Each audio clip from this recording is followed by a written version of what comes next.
Hello, hello. Ooh, let's get the rain on. Yeah. Hi, Jam Jam. Good to see you. Hello, hello, hello. Man, I know I was just playing something on Friday, but it feels like such a long time since I've seen you. The Discord doesn't count. But since then, as you know, improvements have been made. As finally, I was able to get in contact with my ISP. They sent someone out, and not only did they say that they fixed the internet for my home, but also for the whole neighborhood as well.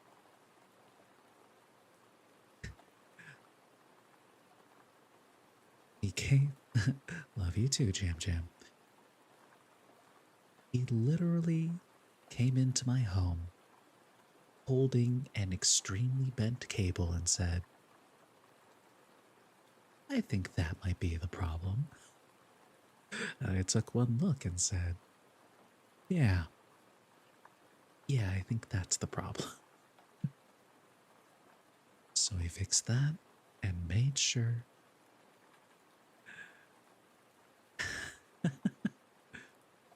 Made sure that everything was working a-okay. And Jam Jam, it's still only been like 2 weeks. 90 Days Fiancé got nothing on that. But I am looking forward to potentially more stability. I don't know. Today is a bit of a test for that as well. And what better way to test it than by doing what we already do? Slay. Which is, of course, telling stories, reading books. And today, as it is Sunday, I've decided to add something new to the repertoire. Not only do I read and cook and all sorts of other great things, but how would you like a tarot card reading? That'd probably be fun to do. And Sunday, I feel, is a fantastic day for that, as it is the beginning of the week or the end of the week for some. So that just sort of, yeah, it's that weird sort of beginning end sort of place. That's perfect for getting a read on the week.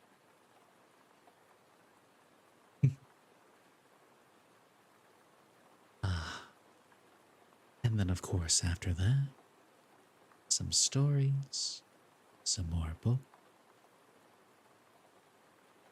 And once we finish this, we're almost halfway through the book. We'll find another thing to read and enjoy together. But first, let's go ahead and see what the cards have in store for us. The Odyssey, that's right, we do have to read that.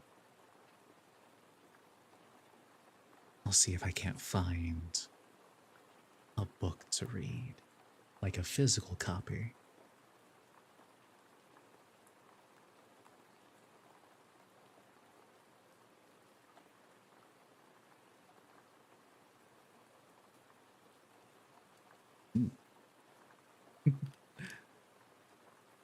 Might as well look at some legends and heroes and wacky adventures involving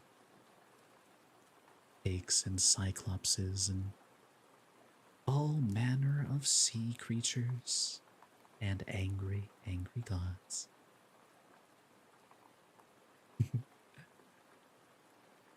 But in my hands right now, I'm currently shuffling my deck of cards.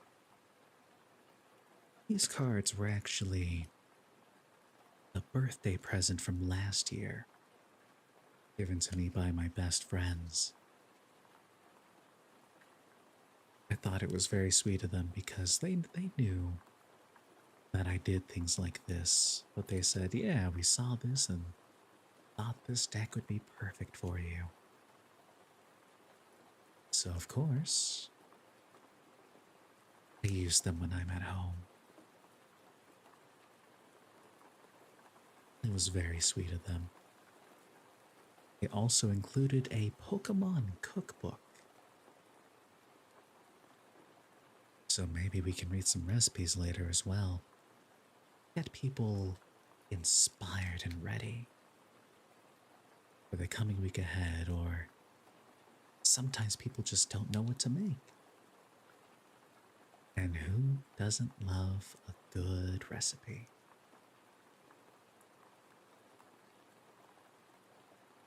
But with that, I will go ahead and draw the card for the week from here. IRL stream soon. No, unfortunately, I don't have any sort of camera that can do that. So that'll have to happen. I don't want to say never.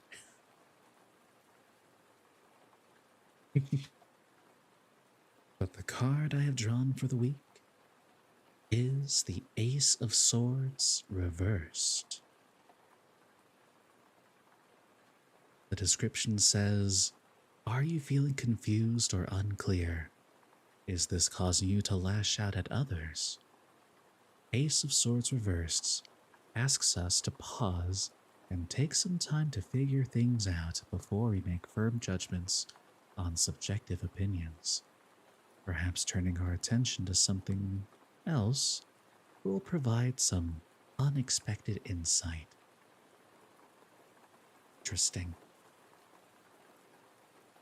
I expect there to be a good amount of confusion that pops up, hasty words, not really fully thinking things through. So just remember, take things nice and slow, think it out, and you'll be able to make it through just fine.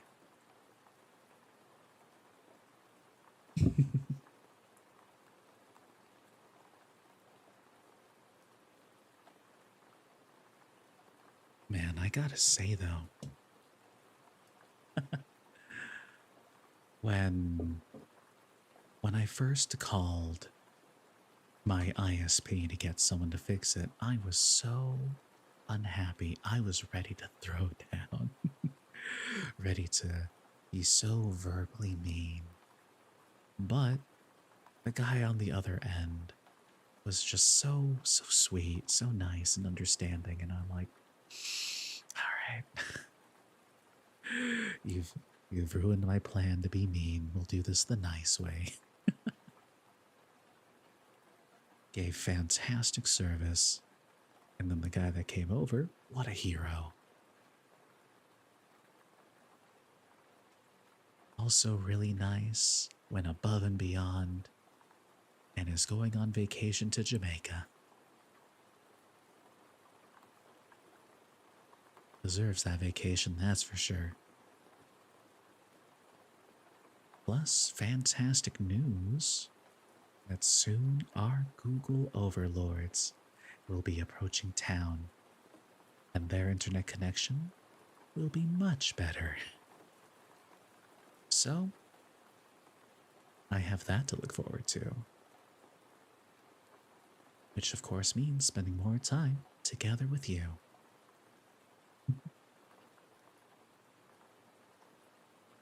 So, now that we've seen our predictive card for the week,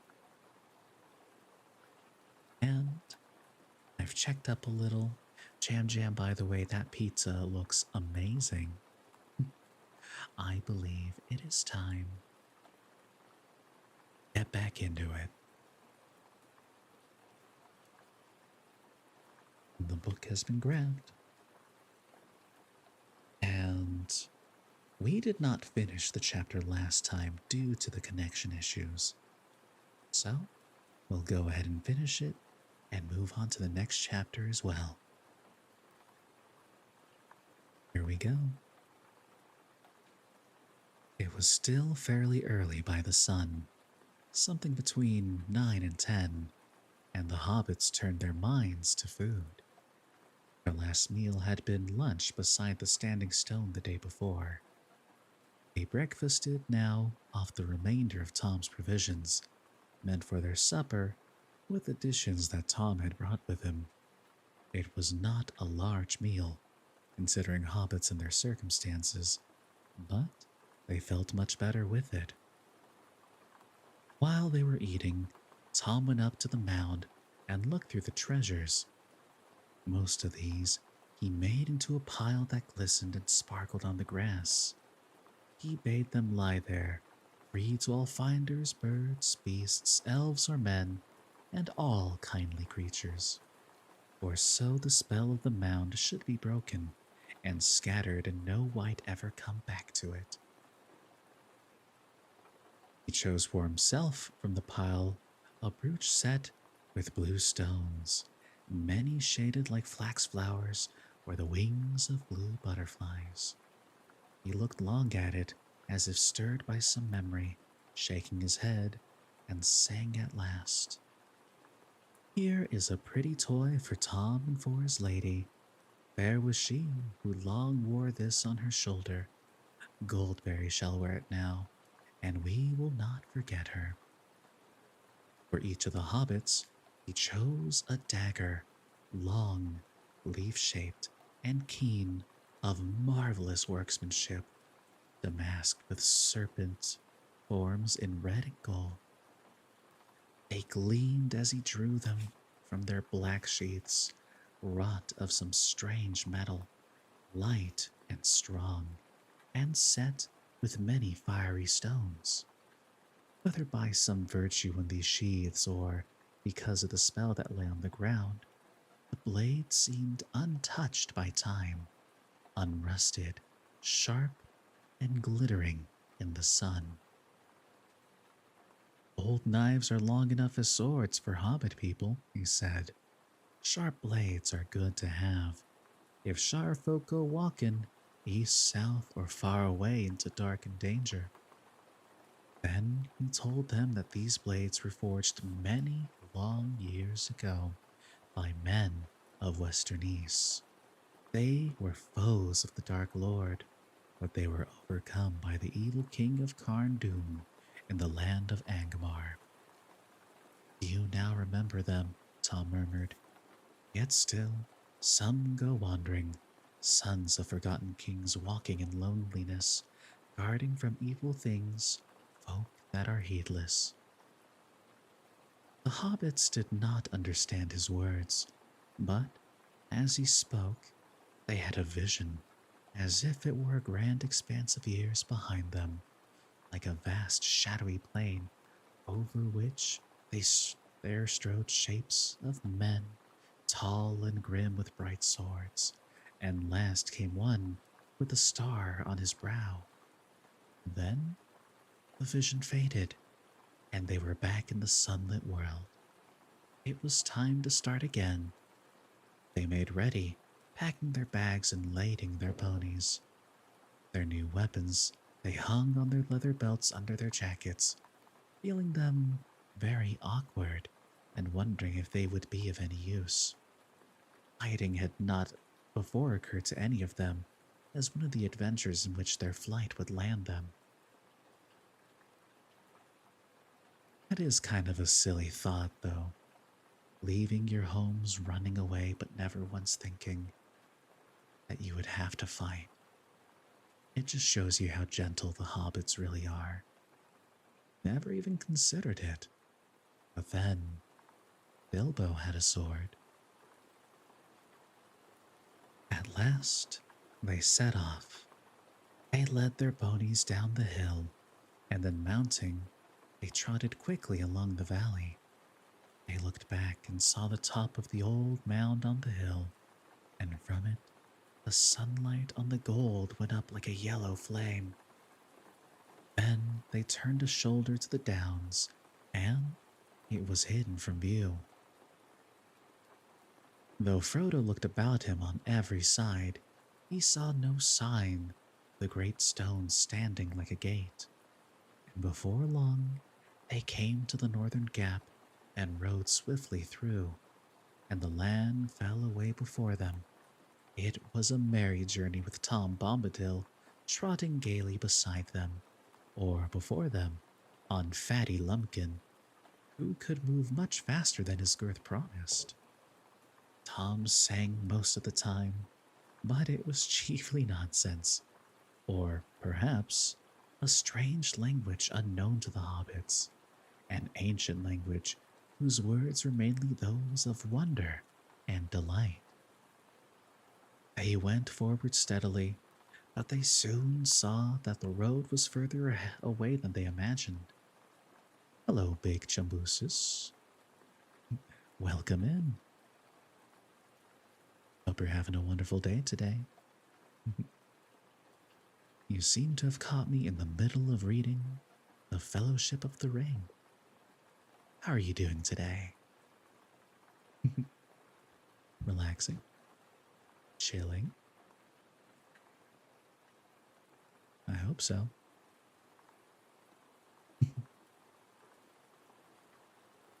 Fine for the most part? Well, that is good for the most part. Anything I could do to help out for the rest of it? Whether it's just taking your mind off of things, just relaxing, here to help.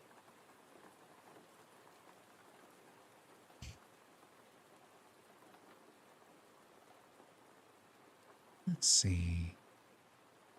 Ah, there it is. Don't know, never had that option before? Very fair. Well, for now, take it easy, and if you think of something, don't hesitate to let me know. And I'll let you know if it's good or not.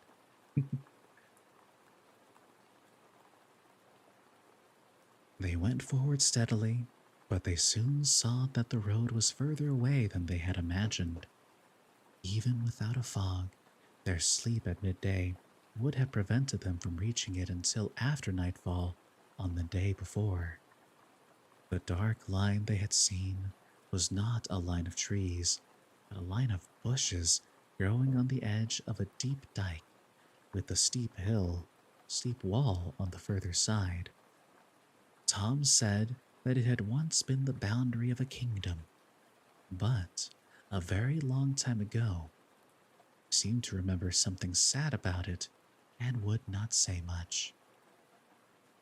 They climbed down and out of the dike and through a gap in the wall, and then Tom turned due north, for they had been bearing somewhat to the west. The land was now open and fairly level, and they quickened their pace, but the sun was already sinking low when at last they saw the line of tall trees ahead, and they knew that they had come back to the road after many unexpected adventures. They galloped their ponies over last furlongs and halted under the long shadows of the trees. They were on the top of a sloping bank, and the road, now dim as evening drew on, wound away below them. At this point, it ran nearly from southwest to northeast, and on their right, it fell quickly down into a wide hollow. It was rutted and bore many signs of the recent heavy rain. There were pools and potholes full of water. They rode down the bank and looked up and down. There was nothing to be seen. Well, here we are again at last, said Frodo. I suppose we haven't lost more than 2 days by my shortcut through the forest. But perhaps the delay will prove useful. It may have put them off our trail. The others looked at him. The shadow of the fear of the Black Riders came suddenly over them again. Ever since they had entered the forest, they had thought chiefly of getting back to the road. Hi, Carmen. Good to see you. Hope you're doing well with all our little bangaboos.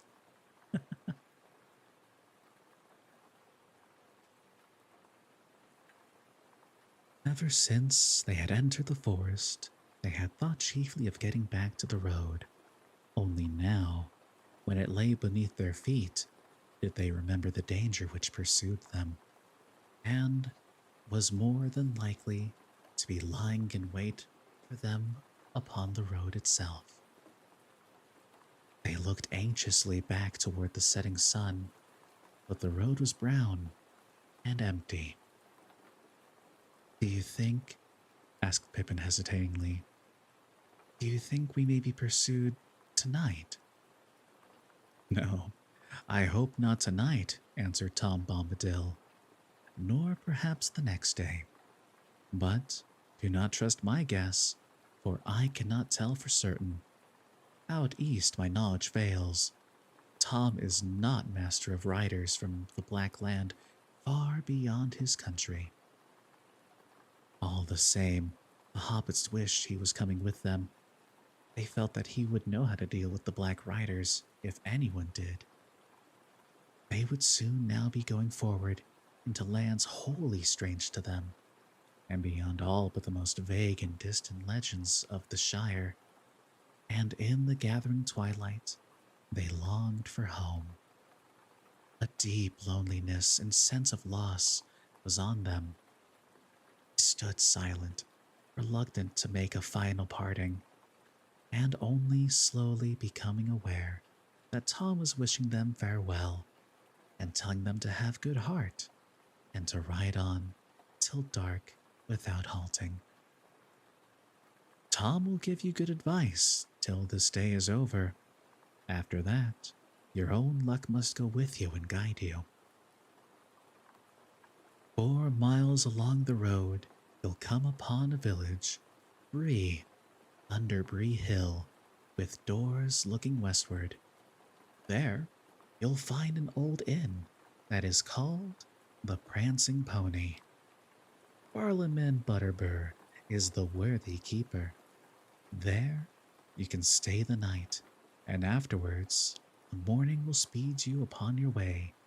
Be bold, but be wary.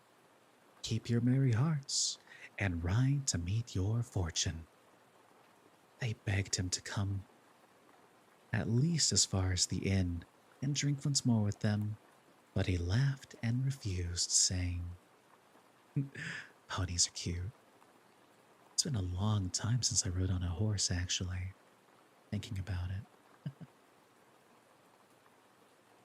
But he laughed and refused, saying, Tom's country ends here. He will not pass the borders. Tom has his house to mind, and Goldberry is waiting. Yeah. Then he turned, tossed up his hat, leapt onto Lumpkin's back, and rode up over the bank and away singing into the dusk. The hobbits climbed up and watched him until he was out of sight. I'm sorry to take leave of Master Bombadil, said Sam. He's a caution and no mistake. I reckon we may go a good deal further and see naught better or stranger. But I won't deny I'll be glad to see this prancing pony he spoke of. I hope it'll be like the Green Dragon away back home. What sort of folk are they in Bree? There are hobbits in Bree, said Mary, as well as big folk. I dare say it will be home-like enough. The pony is a good inn by all accounts. My people ride out there now and again. It may be all we could wish, said Frodo, but it is outside the Shire all the same. Don't make yourself too much at home.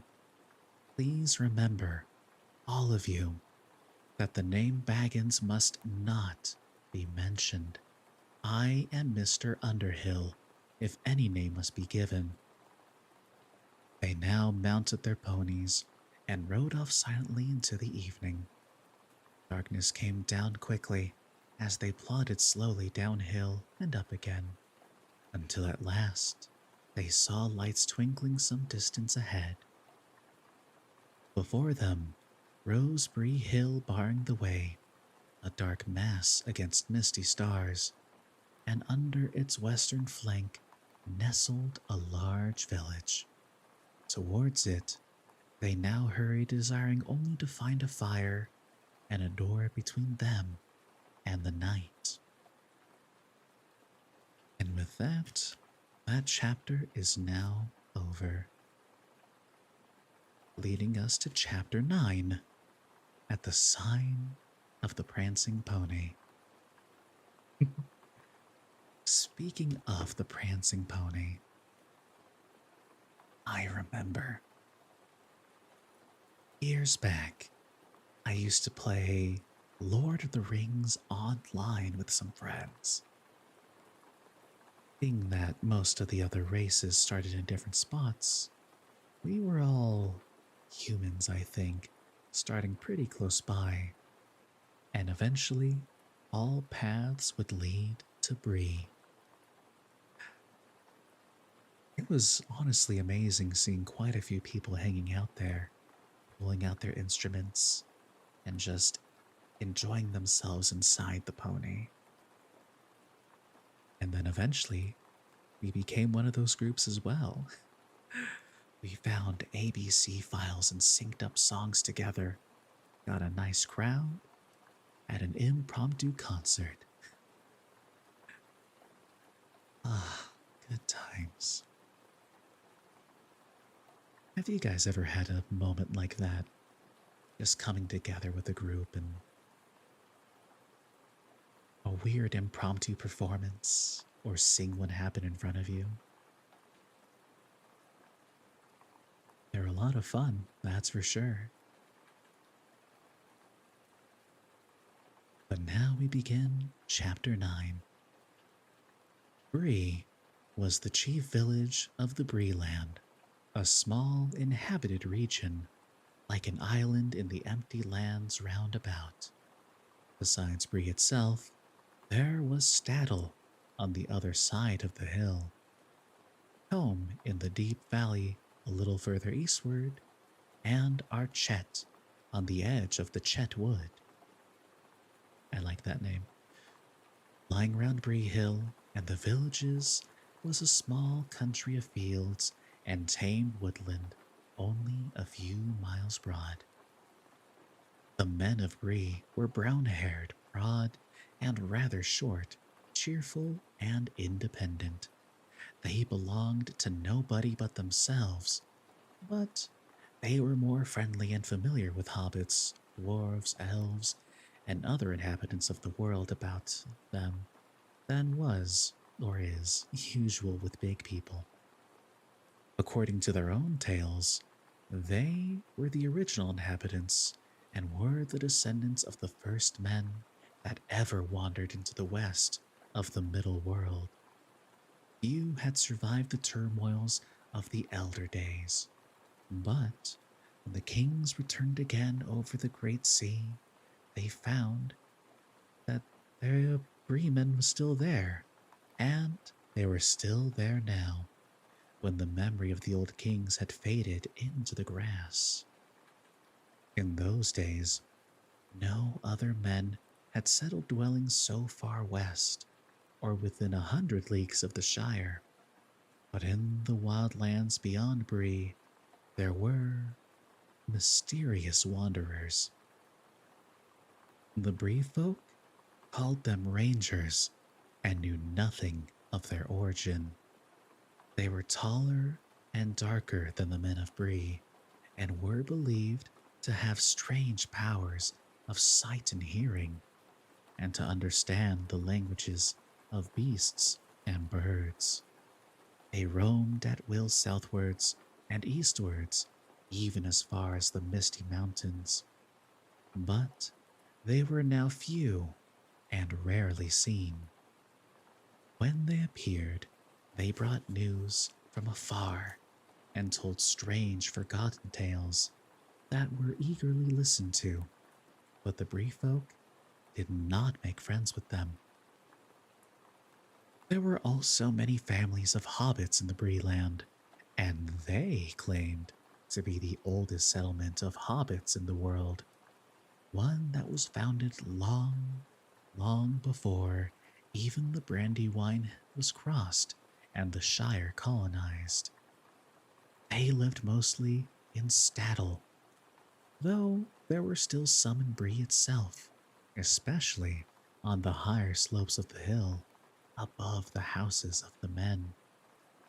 The big folk and the little folk, as they called one another, were on friendly terms, minding their own affairs in their own ways, but both rightly regarding themselves as necessary parts of the Bree folk. Nowhere else in the world was this peculiar but excellent arrangement to be found. The Bree folk, big and little, did not themselves travel much, and the affairs of the four villages were their chief concern. Occasionally, the hobbits of Bree went as far as Buckland or the East Farthing, but though their little land was not much farther than a day's riding east of the Brandywine Bridge, the hobbits of the Shire now seldom visited it. An occasional Bucklander or adventurous Took would come out to the inn for a night or two, but even that was becoming less and less usual.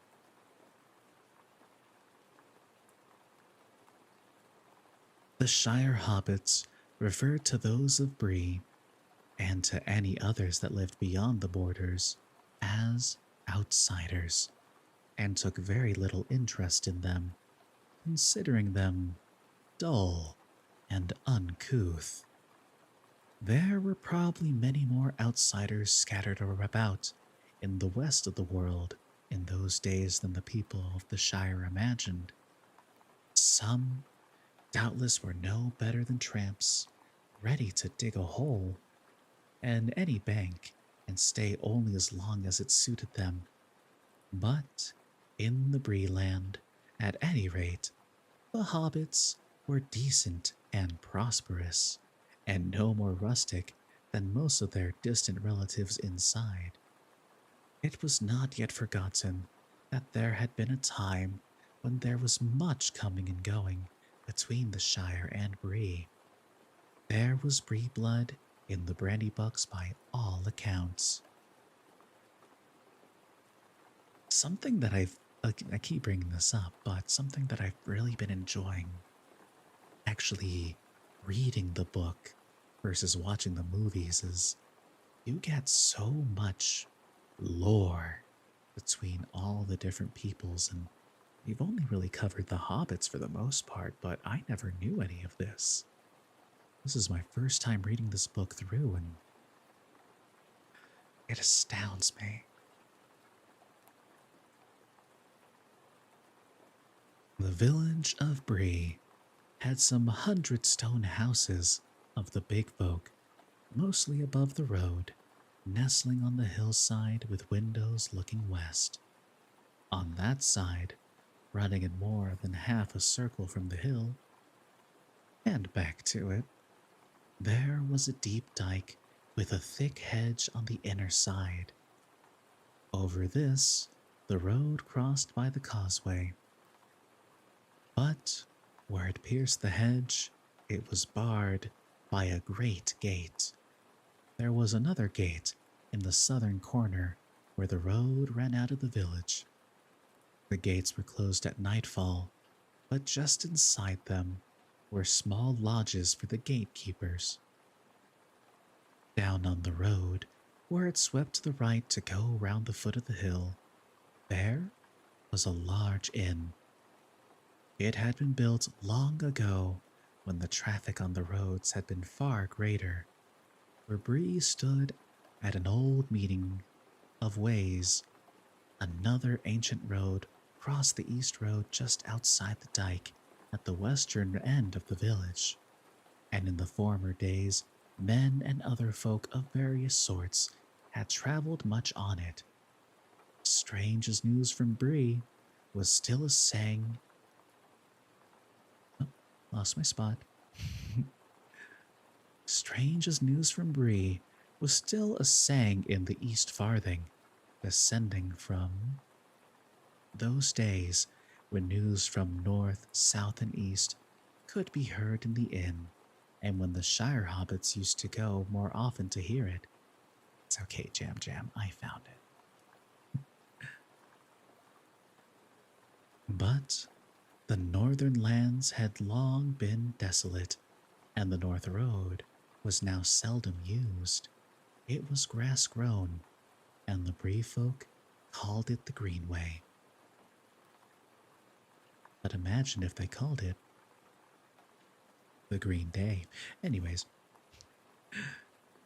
the Inn of Bree was still there, however, and the innkeeper was an important person. His house was a meeting place for the idle, talkative, and inquisitive among the inhabitants, large and small, of the four villages, and a resort of rangers and other wanderers, and for such travelers, mostly dwarves, as still journeyed on the east road to and from the mountains. It was dark, and white stars were shining when Frodo and his companions came at last to the Greenway crossing and drew near the village. They came to the west gate and found it shut, but at the door of the lodge beyond it, there was a man sitting. He jumped up and fetched a lantern and looked over the gate at them in surprise. "What do you want, and where do you come from?" he asked gruffly. "We are making for the inn here," answered Frodo. "We are journeying east and cannot go further tonight." "Hobbits! 4 hobbits! And what's more, out of the Shire, by their talk," said the gatekeeper, softly as if speaking to himself. He stared at them darkly for a moment, and then slowly opened the gate and let them ride through. "We don't often see Shire folk riding on the road at night," he went on, as they halted a moment by his door. "You'll pardon my wondering what business takes you away east of Bree. What may your names be, might I ask?" "Our names and our business are our own, and this does not seem a good place to discuss them," said Frodo, not liking the look of the man or his tone of his voice. "Your business is your own, no doubt," said the man, "but it's my business to ask questions after nightfall." "We are hobbits from Buckland, and we have a fancy to travel and stay at the inn here," put in Mary. "I am Mr. Brandybuck. Is that enough for you? The Bree folk used to be fair spoken to travelers, or so I heard." All right," said the man. "I meant no offense. But you'll find maybe that more folk than old Harry at the gate will be asking you questions. There's strange folk about. If you go on to the pony, you'll find you're not the only guests." He wished them good night, and they said no more, but Frodo could see in the lantern light that the man was still eyeing them curiously. He was glad to hear the gate clang behind them as they rode forward. He wondered why the man was so suspicious, and whether anyone had been asking for news of a party of hobbits. Could it have been Gandalf? He might have arrived while they were delayed in the forest and the downs, but there was something in the look and the voice of the gatekeeper that made him uneasy. The man stared after the hobbits for a moment, and then he went back to his house. As soon as his back was turned, a dark figure climbed quickly in over the gate and melted into the shadows of the village street. Oh man, they're just gonna sneak that last line in there. That's intense. Just jumped over the gate and no one noticed. That'll be a problem later.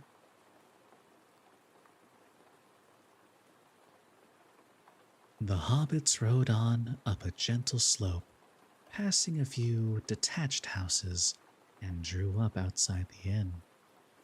The houses looked large and strange to them. Sam stared up at the inn with its 3 stories and as many windows, and he felt his heart sink. He had imagined himself meeting giants taller than trees and other creatures even more terrifying sometime or other in this course of his journey. But at the moment, he was finding his first sight of men and their tall houses quite enough. Indeed, too much for the dark end of a tiring day. He pictured black horses standing all saddled in the shadows of the inn yard, and black riders peering out of the dark upper windows. "We surely aren't going to stay here for the night, are we, sir?" he exclaimed. "If there are hobbit folk in these parts, why don't we look for some that would be willing to take us in? It would be more home-like." "What's wrong with the inn?" said Frodo. "Tom Bombadil recommended it. I expect it's home-like enough inside." Even from the outside, the inn looked like a pleasant house to familiar eyes. It had a front on the road and 2 wings running back on the land partly cut out of the lower slopes of the hill, so that at the rear the second window floors were level with the ground.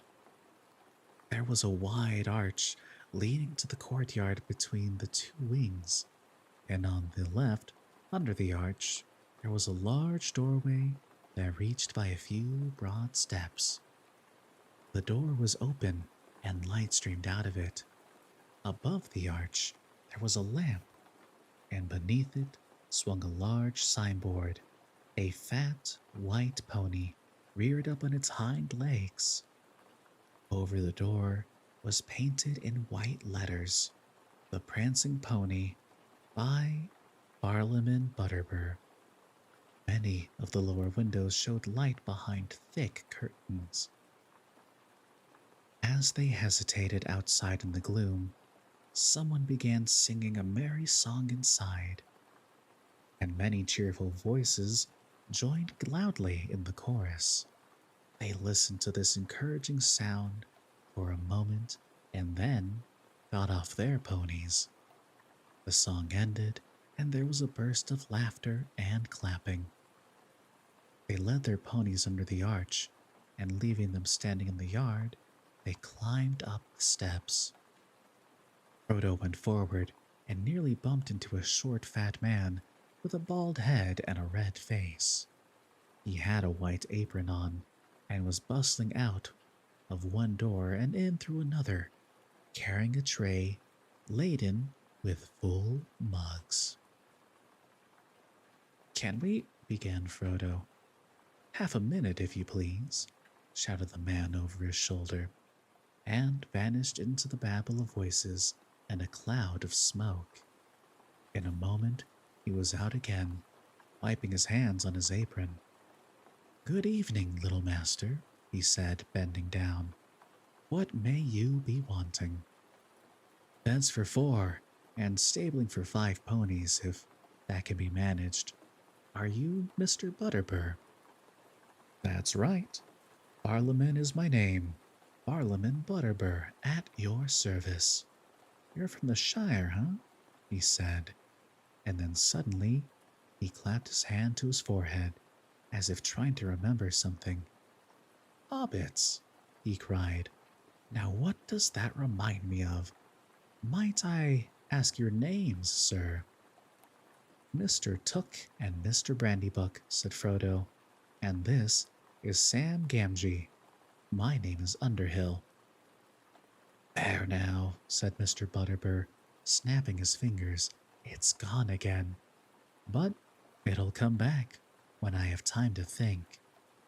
I'm run off my feet, but I'll see what I can do for you. We don't often get a party at the Shire nowadays, and I should be sorry not to make you welcome. But there's such a crowd already in the house tonight, as there hasn't been for long enough. It never rains, but it pours, we say in Bree. Hi, Nob, he shouted. Where are you, you woolly-footed slowcoach? Nob. That's his name. Coming, sir, coming. A cheery-looking hobbit bobbed out of the door, and seeing the travelers, stopped short and stared at them with great interest. Where's Bob? Asked the landlord. You don't know? Well, find him. Double sharp. I haven't got 6 legs, nor 6 eyes neither. Tell Bob there's 5 ponies that have to be stabled. He must find room somehow. Nob trotted off with a grin and a wink. Well now, what was I going to say, said Mr. Butterbur, tapping his forehead. One thing drives at another, so to speak. I'm that busy tonight, my head is going round.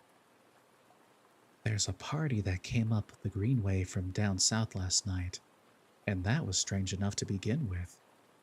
Then there's a traveling company of dwarves going west come in this evening, and now there's you. If you weren't hobbits, I doubt we could house you, but we've got a room or 2 in the north wing that were made special for hobbits when this place was built.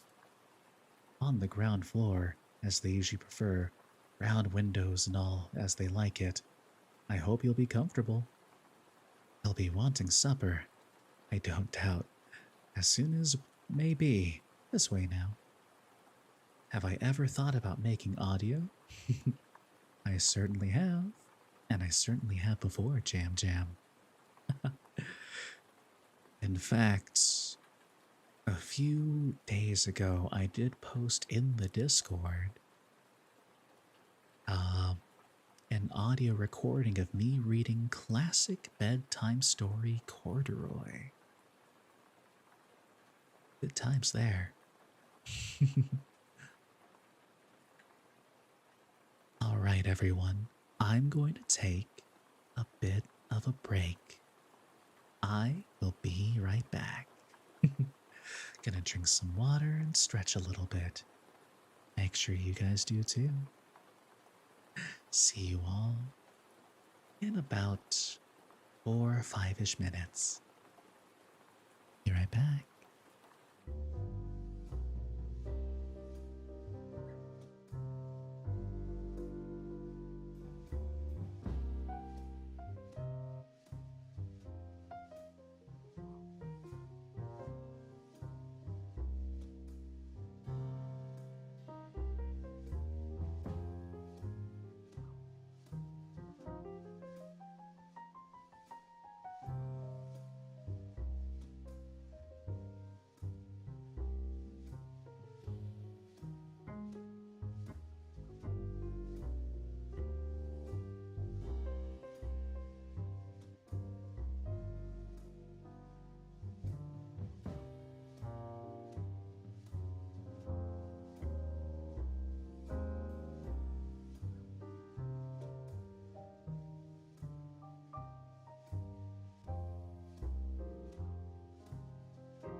And with that, I am back.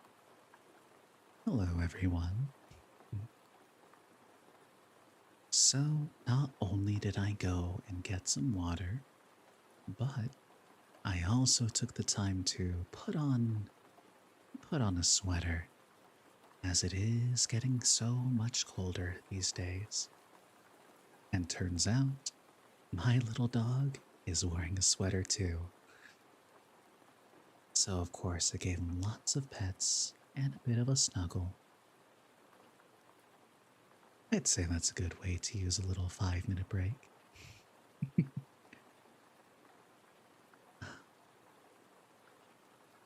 As much as he does not like wearing the clothes, he is small and does need a bit of warmth. That's so cute. I agree. He's absolutely adorable. Just like all of you.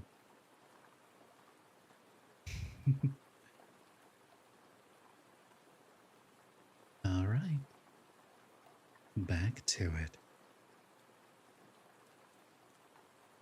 He led them a short way down a passage and opened a door. Here is a nice little parlor, he said. I hope it will suit. Excuse me now, I'm that busy. No time for talking. I must be trotting. It's hard work for two legs, but I don't get thinner. I'll look in again later. If you want anything, ring the handbell and Knob will come. If he don't come, ring and shout. Off he went at last and left them feeling rather breathless. He seemed capable of an endless stream of talk, however busy he might be. They found themselves in a small and cozy room. There was a bit of a bright fire burning on the hearth, and in front of it were some low and comfortable chairs. There was a round table already spread with a white cloth, and on it was a large handbell. But Nob, the hobbit servant, came bustling in long before they thought of ringing. He brought candles and a tray full of plates. Will you be wanting anything to drink, masters? He asked. And shall I show you the bedrooms while your supper is got ready? They were washed and in the middle of a good deep mug of beer when Mr. Butterbur and Nob came in again. In a twinkling, the table was laid. There was hot soup, cold meats, a blackberry tart, new loaves, slabs of butter, and half a ripe cheese. Good, plain food. As good as the Shire could show, and homelike enough to dispel the last of Sam's misgivings, already much relieved by the excellence of the beer. I love when they delve into the little details. The landlord hovered round for a little and then prepared to leave them. I don't know whether you would care to join the company when you have supped, he said, standing at the door. Perhaps you would rather go to your beds. Still, the company would be very pleased to welcome you, if you had a mind. We don't get outsiders, travelers from the Shire, I should say, begging your pardon, often, and we like to hear a bit of news or any story or song you may have had in mind. But, as you please, ring the bell if you lack anything. So refreshed and encouraged did they feel at the end of their supper, about 3/4 of an hour's steady going, not hindered by unnecessary talk, that Frodo, Pippin, and Sam decided to join the company. Mary said it would be a bit too stuffy. I shall sit here quietly by the fire for a bit, and perhaps go out later for a sniff of the air. Mind your P's and Q's, and don't forget that you are supposed to be escaping in secret and are still on the high road and not very far from the Shire. All right, said Pippin. Mind yourself. Don't get lost, and don't forget that it is safer indoors. A cozy bear raid. Beatrice Alfburn, thank you for that 10-party raid. Welcome in. Oh, you could tell already. Hi. Hello, hello, and welcome.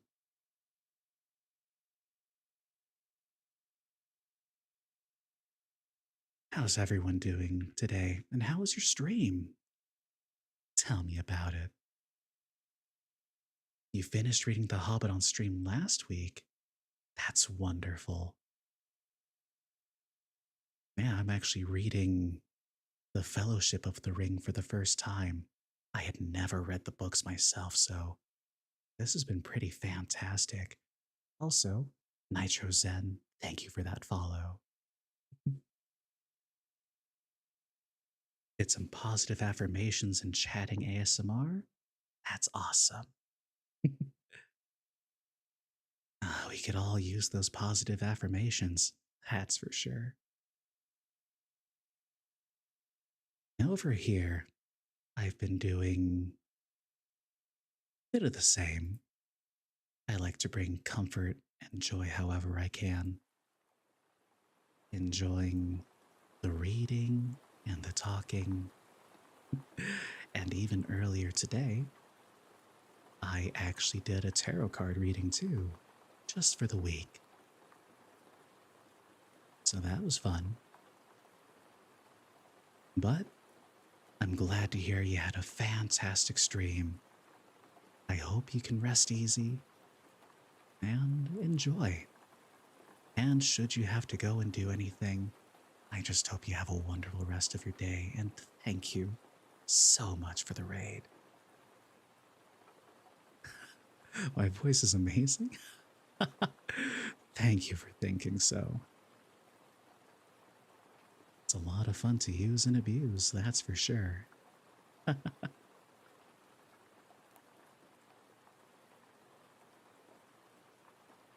So, we'll get back into it. And of course, I will respond to whatever you guys are saying. Relax, enjoy, and here we go. Thank you, Jam Jam. And thank you, Beatrice, for the follow. So hard finding wholesome ASMRtists. That there is a lot of 18 plus out there, that is for sure. But, yeah, it's always nice to find that nice little island. I remember, before I get back into it, I remember one time I was in a stream and then we had raided somebody. And the first thing that I hear is what sounded like my ear being sucked out of my soul. Now I can appreciate a nice whisper or some nice sounds. But that one kind of killed me. But they were very sweet and super nice. I'm just glad there's something for everyone, you know?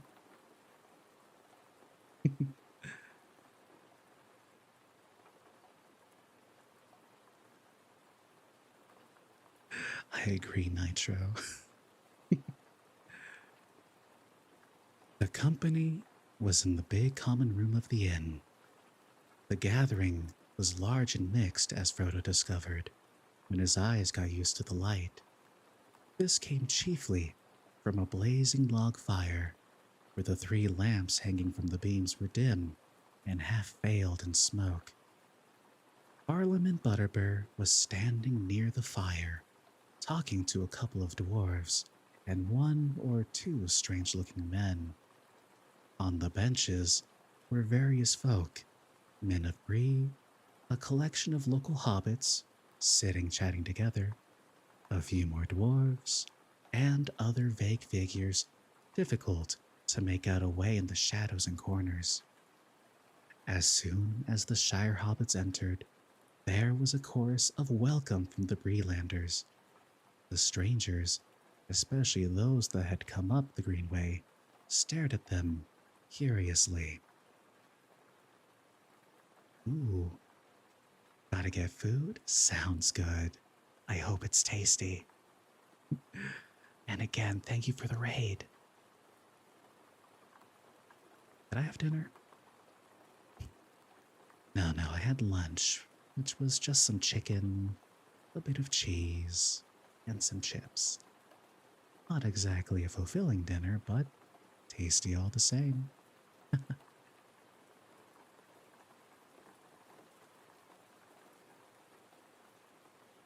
Let's see.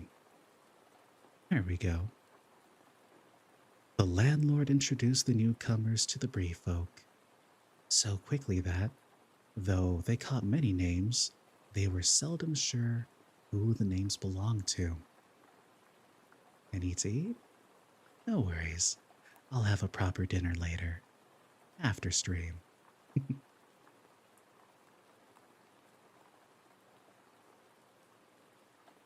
The men of Bree seemed all to have rather botanical, and to the Shire folk rather odd, names like Rushlight, Goatleaf, Heathertoes, Appledore, Thistlewool, and Ferny, not to mention Butterbur.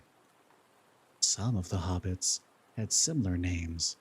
The mugworts, for instance, seemed numerous, but most of them had natural names such as Banks, Brockhouse, Longholes, Sandheaver, and Tunnelly, many of which were used in the Shire. There were several Underhills from Staddle, and, as they could not imagine during sharing a name without being related, they took Frodo to their hearts as a long-lost cousin.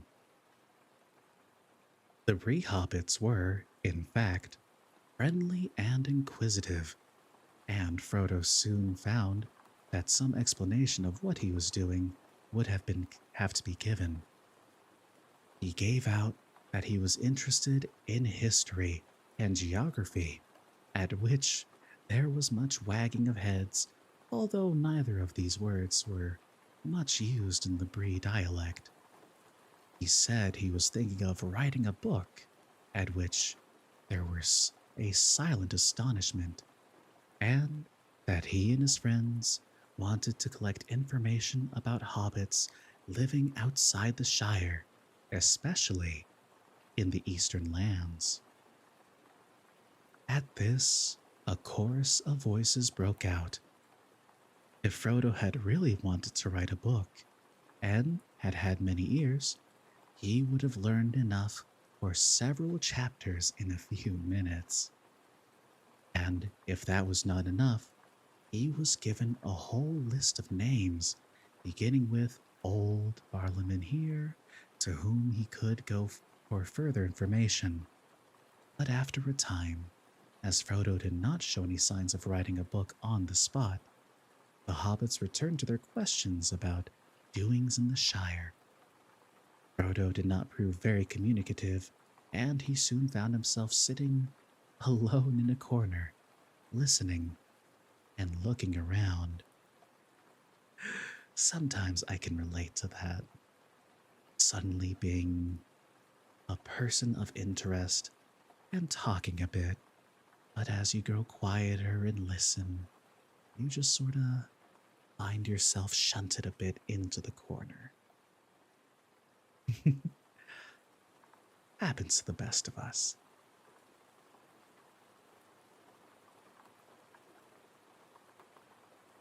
The men and dwarves were mostly talking of distant events and telling news of a kind that was becoming only too familiar. There was trouble away in the south, and it seemed that the men who had come up the Greenway were on the move, looking for lands where they could find some peace. The Bree folk were sympathetic, but plainly not very ready to take a large number of strangers into their little land. One of the travelers, a squint eyed, ill favored fellow, was foretelling that more and more people would be coming north in the near future. If room isn't found for them, they'll find it for themselves. They've a right to live same as other folk, he said loudly. The local inhabitants did not look pleased at the prospect. The hobbits did not pay much attention to all this, as it did not at the moment seem to concern hobbits. Big folk could hardly beg for lodgings in hobbit holes. They were more interested in Sam and Pippin, who were now feeling quite at home, and were chatting gaily about events in the Shire.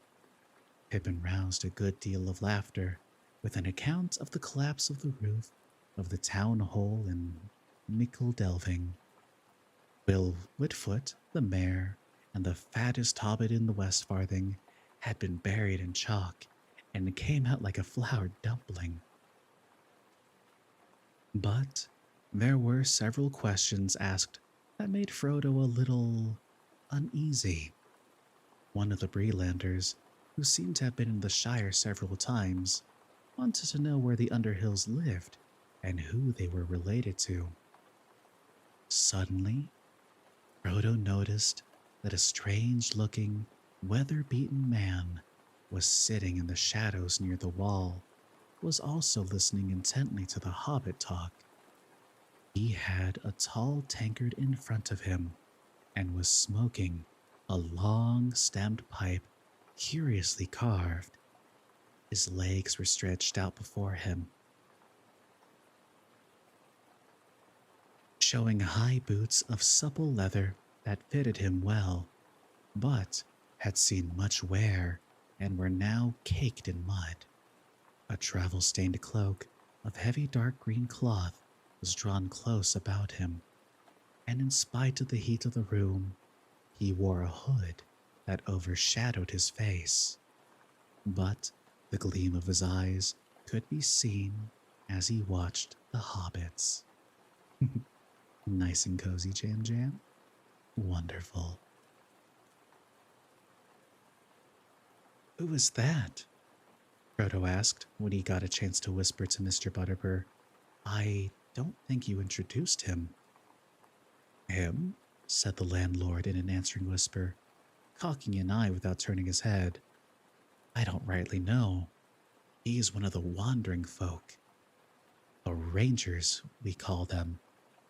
He seldom talks, not but what he can tell a rare tale when he has the mind. He disappears for a month or a year, and then he pops up again. He was in and out pretty often last spring, but I haven't seen him about lately. What his right name is I've never heard, but he's known round here as Strider. Goes about a great pace on his long shanks, though he don't tell nobody what cause he has to hurry. But there's no accounting for east and west, as we say in Bree, meaning the rangers and the Shire folk, begging your pardon. Funny you should ask about him.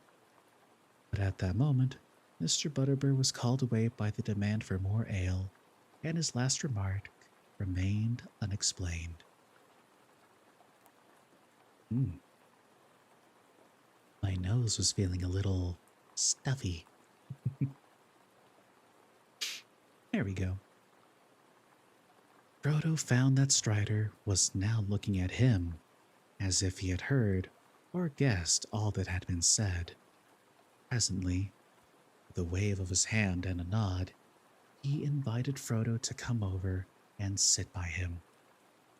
As Frodo drew near, he threw back his hood, showing a shaggy head of dark hair flecked with gray, and, in a pale, stern face, a pair of keen gray eyes.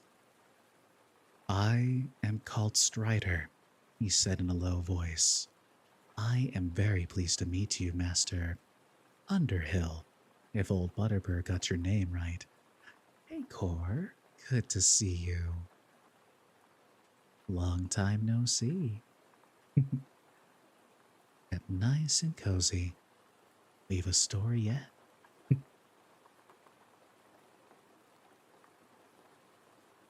He did, said Frodo stiffly.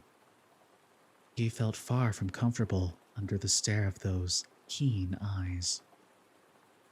Well, Master Underhill, said Strider, if I were you, I should stop your young friends from talking too much. Drink, fire, and chance meetings are pleasant enough, but, well, this isn't the Shire.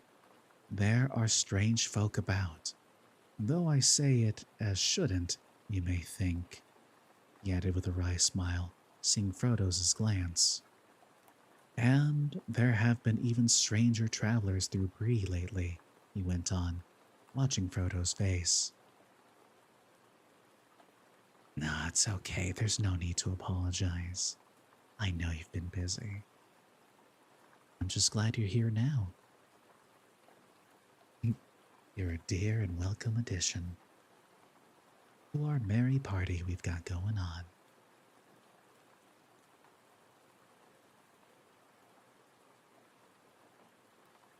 Frodo returned his gaze, but said nothing, and Strider made no further sign. His attention seemed suddenly to be fixed on Pippin. To his alarm, Frodo became aware that the ridiculous young Took, encouraged by his success with the fat mare of Nickel Delving, was now actually giving a comic account of Bilbo's farewell party. He was already giving an imitation of the speech and was drawing near to the astonishing disappearance. Frodo was annoyed. It was a harmless enough tale for most of the local hobbits, no doubt. Just a funny story about those funny people away beyond the river. But some... we are on chapter 9, actually. At the sign of the prancing pony, specifically. But some, old Butterbur for instance, knew a thing or two, and had probably heard rumors long ago about Bilbo's vanishing. It would bring the name of Baggins to their minds, especially if there had been inquiries in Bree of that name. No worries, you can catch the VODs either here or uploaded onto YouTube. Because that's a thing.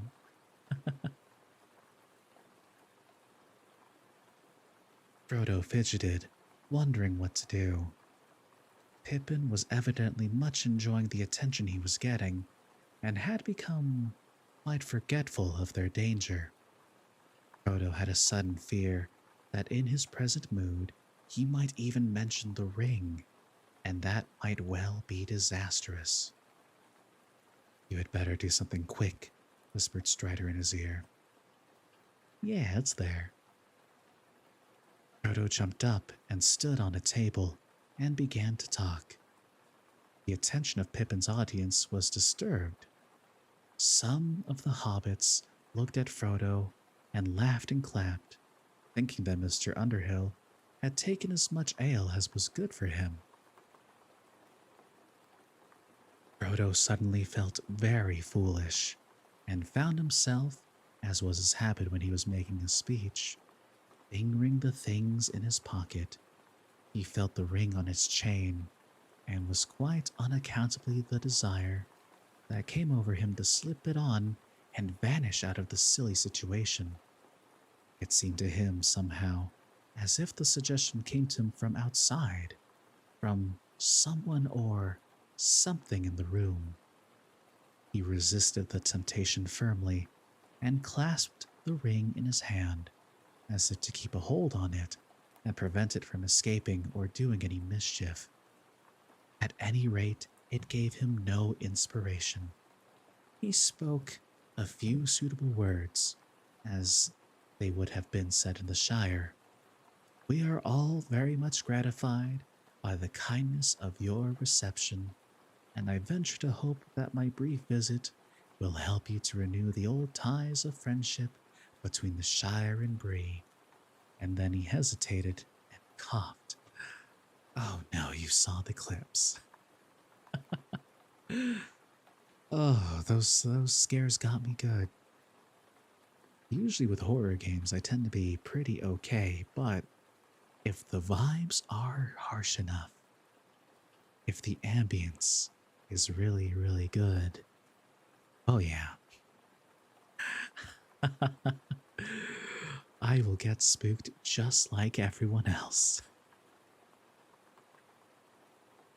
I think the funniest comment came from Solar, who during almost the end of it had said something along the lines of, I like hearing the nice soft ASMR Cassian, but I also really like hearing the real, the real Cassian too.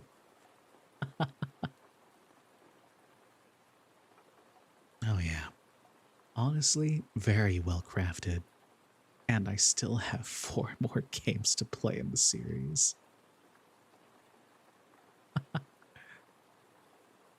I also have a few other horror games as well to play that would be fun, like Yuppie Psycho. I always wanted to play that one. Or if there's World of Horror.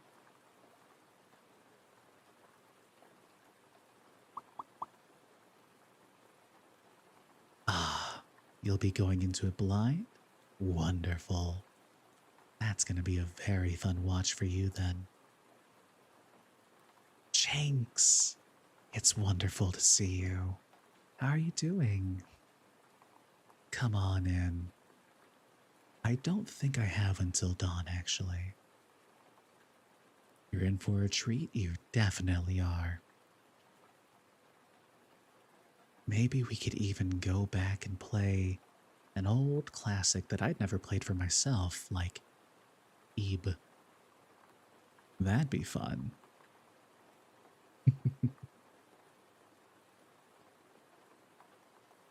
So many horror things to play.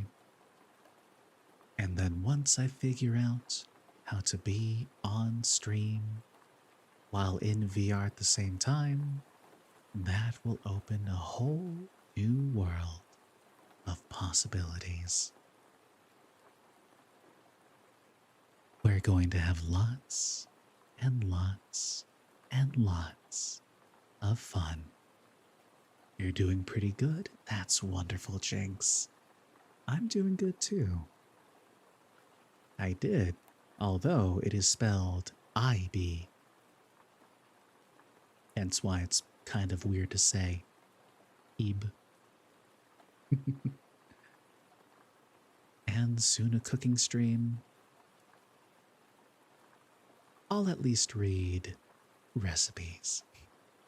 Someone else can do the cooking. No, not my hands. Not my lovely soft hands. I'll need a good camera. I'll have to invest. Let's at least hit affiliate first, and then we can pull out cameras and such. Bet you'll come over? All right, I'll guide you, and together we'll make the best dishes imaginable. It'll be fun. Yeah, it'll be a nice cooking party. I don't remember who asked for the mukbang streams. Oh, I don't know about that one.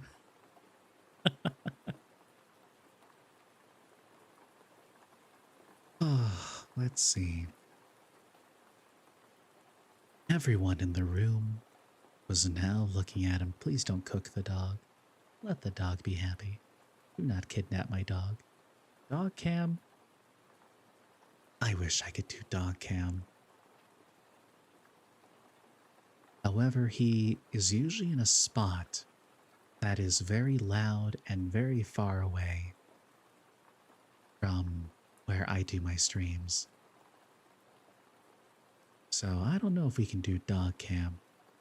but I'll take more pictures of him. He's still wearing his cute little sweater today.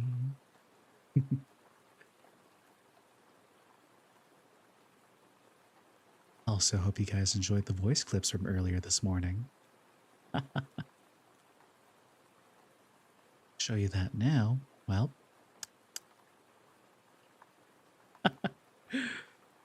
all right, all right. Be right back. I did have to be fair, that's not that hard to do for me. Anyways, be right back. Let me take a picture of my dog.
Alas, my lovelies, our mission has been thwarted.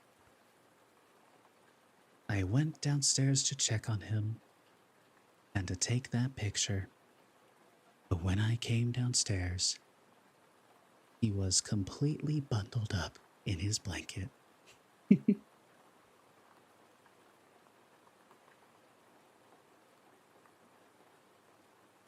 So, we'll just have to get some pictures from before. My little babushka.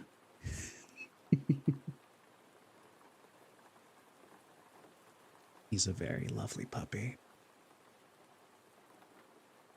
So, gonna let him sleep and rest and be nice and toasty.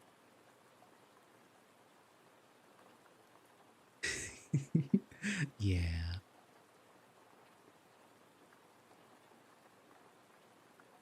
And now, back to the book. Everyone in the room was now looking at him. "A song!" shouted one of the hobbits. "A song!" shouted all the others. "Come on now, master, sing us something that we haven't heard before." For a moment, Frodo stood gaping. Then, in desperation, he began a ridiculous song that Bilbo had been rather fond of, and indeed rather proud of, for he had made up the words himself. We love the old man, we do love the old man. He's such a good dog. It was about an inn, and that is probably why it came to Frodo's mind just then. Here it is in full. Only a few words of it are now, as a rule, remembered. "There is an inn, a merry old inn, beneath an old grey hill, and there they brew a beer so brown that the man in the moon himself came down one night to drink his fill. Ostler has a tipsy cat that plays a five-stringed fiddle, and up and down he runs his bow, now squeaking high, now purring low, now sawing in the middle. The landlord keeps a little dog that is mighty fond of jokes. When there's good cheer among the guests, he cocks a horned cow as proud as any queen. But music turns her head like ale, and makes her wave her tufted tail and dance upon the green. That's a very long emote. And oh, the rows of silver dishes and the store of silver spoons. For Sunday there's a special pair, and these they polish up with care on Saturday afternoons. The man in the moon was drinking deep, and the cat began to wail. A dish and a spoon on the table danced, the cow in the garden madly pranced, and the little dog chased his tail. Log cat. The man in the moon took another mug, and then rolled beneath his chair, and there he dozed and dreamed of ale, till in the sky the stars were pale, and dawn was in the air. Then the ostler said to his tipsy cat, "The white horses of the moon, they neigh and champ at their silver bits, but their master's been drowned his wits, and the sun will be rising soon." So the cat on his fiddle played hey diddle diddle, a jig that would wake the dead. He squeaked and sawed and quickened the tune, while the landlord shook the man in the moon. "It's after 3," he said. They rolled the man slowly up the hill and bundled him into the moon, while his horses galloped up in rear, and the cow came capering like a deer, and the dish ran up with the spoon. Now quicker the fiddle went deedle-dum diddle, the dog began to roar, the cow and the horses stood on their heads, the guests all bounded from their beds and danced upon the floor. Cassian Yanley. With a ping and a pong the fiddle string broke, and the cow jumped over the moon, and the little dog laughed to see much fun, and the Saturday dish went off on a run with the silver Sunday spoon. Is that what that's from? Or did they just use that in here? Hold on. Is this the reason we have the nursery rhyme? Where the cow jumps over the moon, hey diddle diddle, the cat with the fiddle. Really? You think they just used the reference? Okay. Yeah, I mean, ha. Either way, that's still hilarious whichever way it went. The round moon rolled behind the hill as the sun raced up her head. She hardly believed her fiery eyes, for though it was day, to her surprise, they all went back to bed. Yeah, we gotta look this up now. That's a mystery. There was loud and long applause. Frodo had a good voice, and the song tickled their fancy. "Where's old Barley?" they cried. "He ought to hear this. Bob ought to learn his cat the fiddle, and then we'd have a dance." They called for more ale and began to shout, "Let's have it again, master. Come on now, once more." They made Frodo have another drink, and then begin his song again, while many of them joined in, for the tune was well known, and they were quick at picking up words.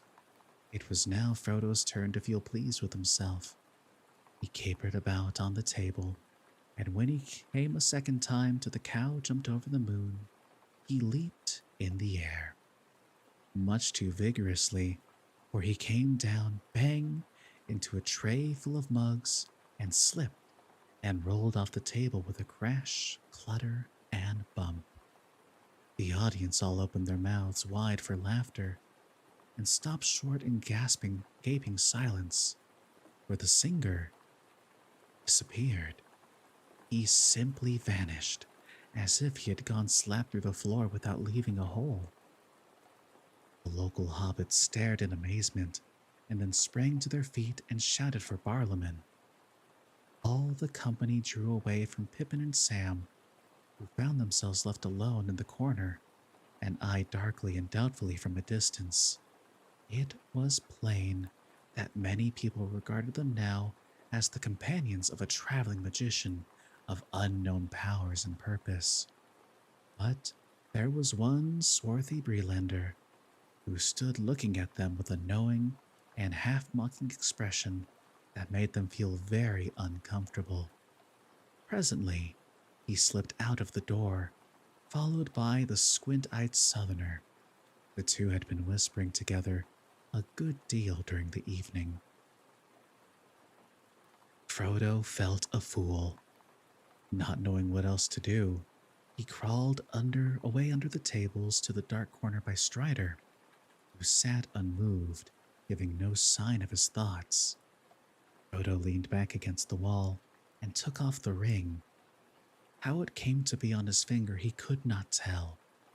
He could only suppose that he had been handling it in his pocket while he sang, and that somehow it had slipped on when he stuck out his hand with a jerk to save his fall. For a moment, he wondered if the ring itself had not played him a trick. Perhaps it had tried to reveal itself in response to some wish or command that was felt in the room. He did not like the looks of the men that had gone out. "Well," said Strider when he reappeared, "why'd you do that? Worse than anything your friends could have said. You have put your foot in it, or should I say your finger?" "I don't know what you mean," said Frodo, annoyed and alarmed. "Pizza was awesome? That's incredible, Jam Jam. I mean, it looked amazing, so I can definitely believe that it tastes as fantastic as it looks." "Oh, yes, you do," answered Strider. "But we had better wait until the uproar has died down. Then, if you please, Mr. Baggins, I should like a quiet word with you." "What about?" asked Frodo, ignoring the sudden use of his proper name. "A matter of some importance to us both," answered Strider, looking Frodo in the eye. "You may hear something to your advantage." So the Diddle Diddle rhyme came from the 18th century, not this book? Okay, mystery solved. Great work, Core. No, you're sweet, Jam Jam. Your name's literally Jam. And that's very sweet. Usually. There are some weird jams out there. "Very well," said Frodo, trying to appear unconcerned. "I'll talk to you later." 16th century? Oh yeah, no. That is definitely old.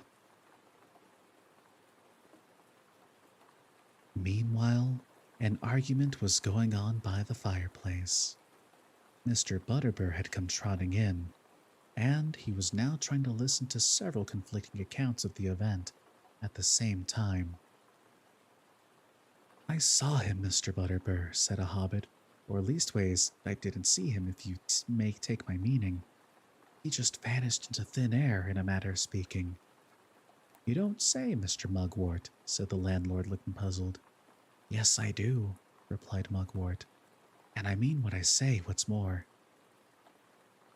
"There's some mistake somewhere," said Butterbur, shaking his hand.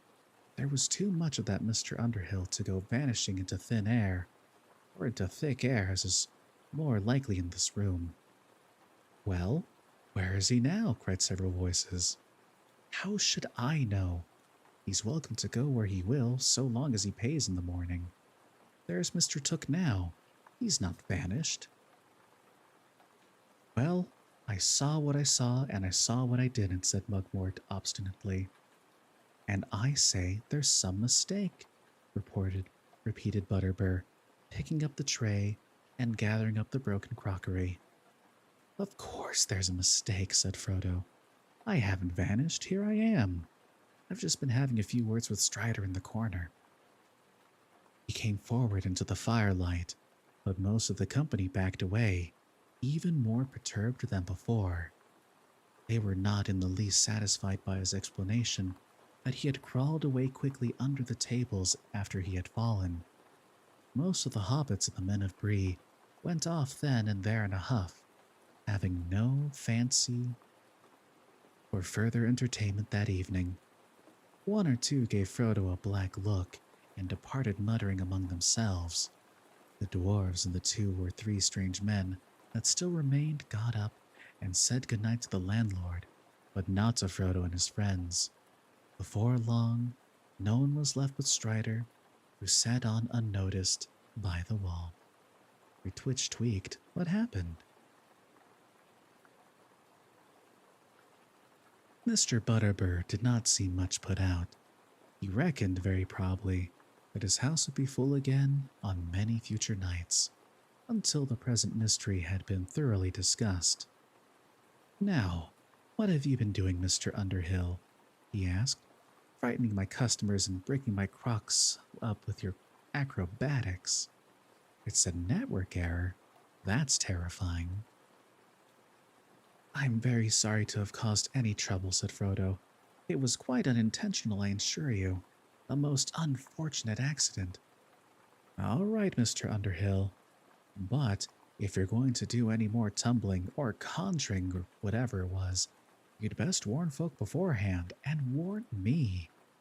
We're a bit suspicious round here of anything out of the way. Uncanny, if you understand me, and we don't take to it all of a sudden. Especially considering recent events, it's true. But luckily, looking at today, things have been looking pretty good. The connection's been nice and stable. I have barely dropped any frames. Feels great to actually be able to have a stream going on and not have to worry about it just disconnecting in the middle. At least what I'm doing, disconnecting. Just one nice, complete VOD. That makes me so happy.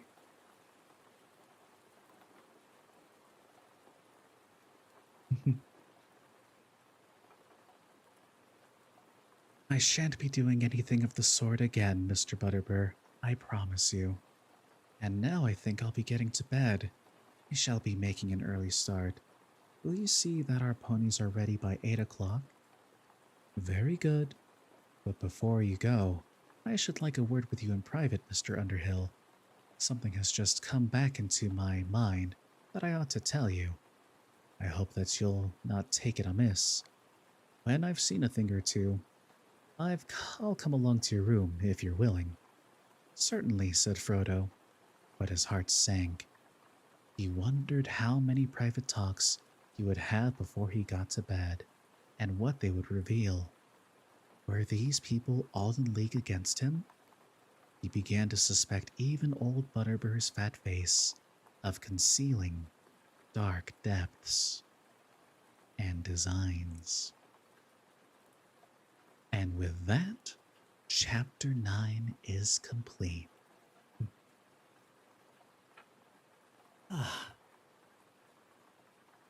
That was fun. We finally got to that one in scene. And it made me sing again. Yeah, that was good. Still, we do have a bit more time than what I was planning to. Basically, I have like 15 more minutes before I want to finish up for today. So, how about we do something fun? Cast cover when I'm more confident in my singing abilities.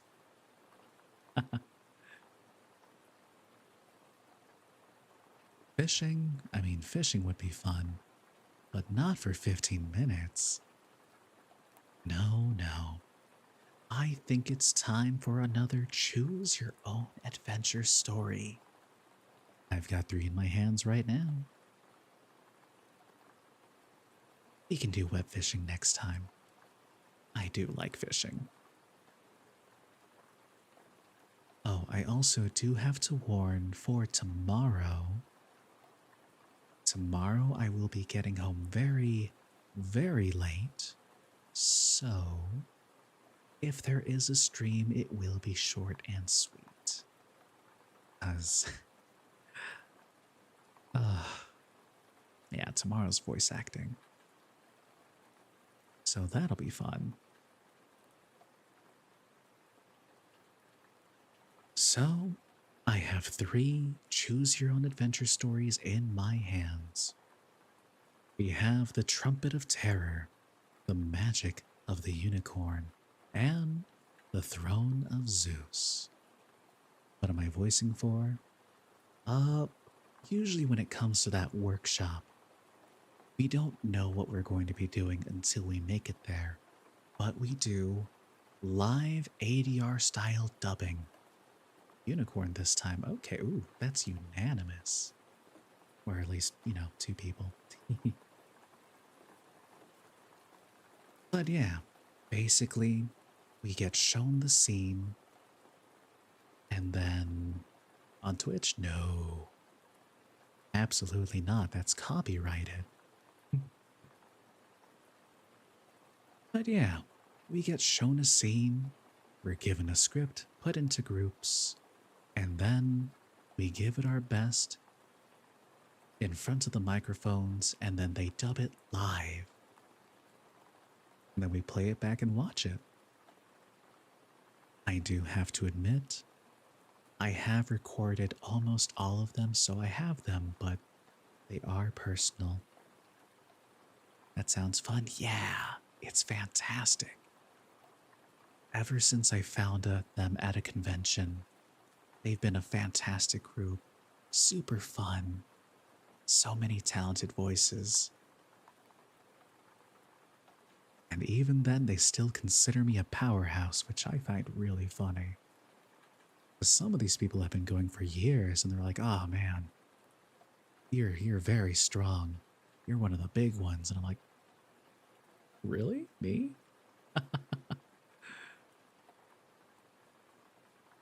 So that's fun.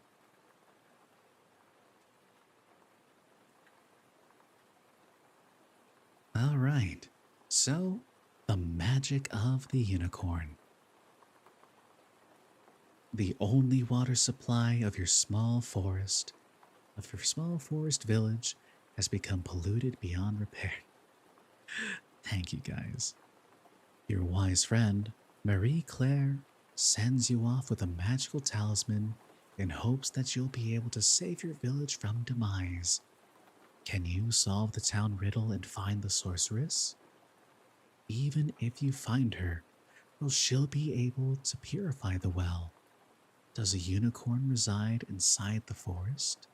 Its horn is said to fix even the worst of ailments, but is it too late to save? Core, thank you for existing. Thank you guys for being here and following and enjoying the streams and really pushing me forward. It keeps me going. I'm thankful to you. I'm just a goober reading books and talking.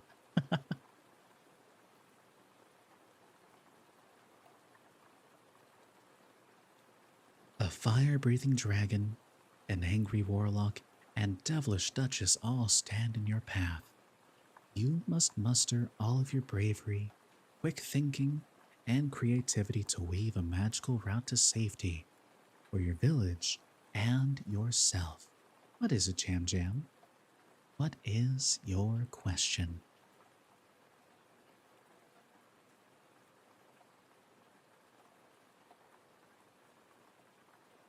I can't do the smug face anymore.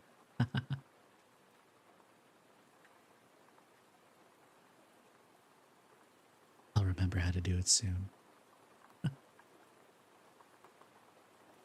When I made the audio, what kind were they? Using Audacity, I recorded MP3 files. Although those are a little hard to play on phones and stuff. People are always like, how can I listen to this? And I say, download VLC Player, as that can play any sort of audio or video you could dream of for free. No ads. Like I did today, yep. Sometimes I'll just pop open Audacity and start to record.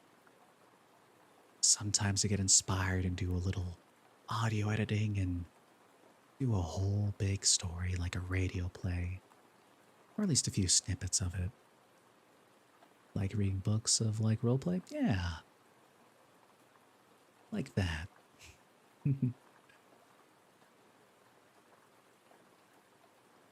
The summer of 1507 is exceptionally dry throughout Flanders. Fires scorch the forests, crops and yeah, fires scorch the forests, crops wither, and animals collapse from thirst. Nowhere is the drought as severe as in your own small village. Comic dubbing when? I've done a few. I would like to do more though. I just need more comics to look at and dub that I feel fit me. Maybe some other voices for other characters too. And then we can have fun from there.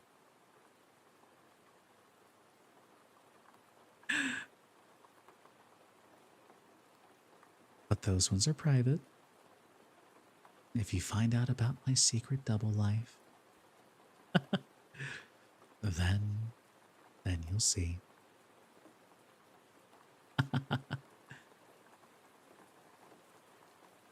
So silly.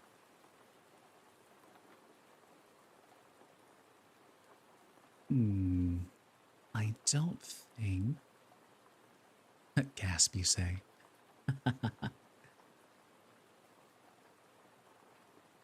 But yeah, guess we'll hold off on the choose your own adventure story and save it for tomorrow. We can just hang out for a little while longer. But as I was thinking right now, I still don't think I can properly raid anybody. I think the minimum is at least like a month, perhaps?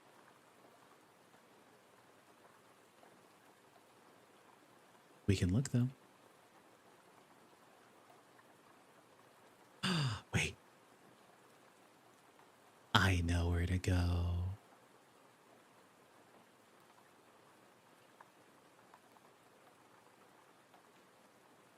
A dear friend of ours is in fact streaming as we speak.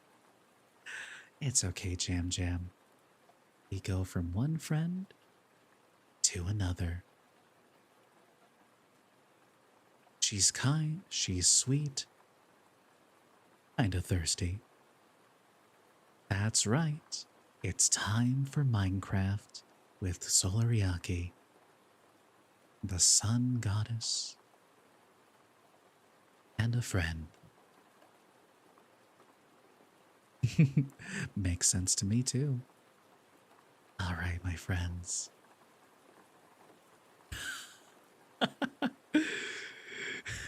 Don't tell her I said it even though.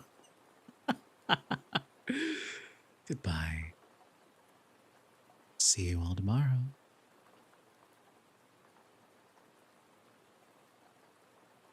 All right, I have a button.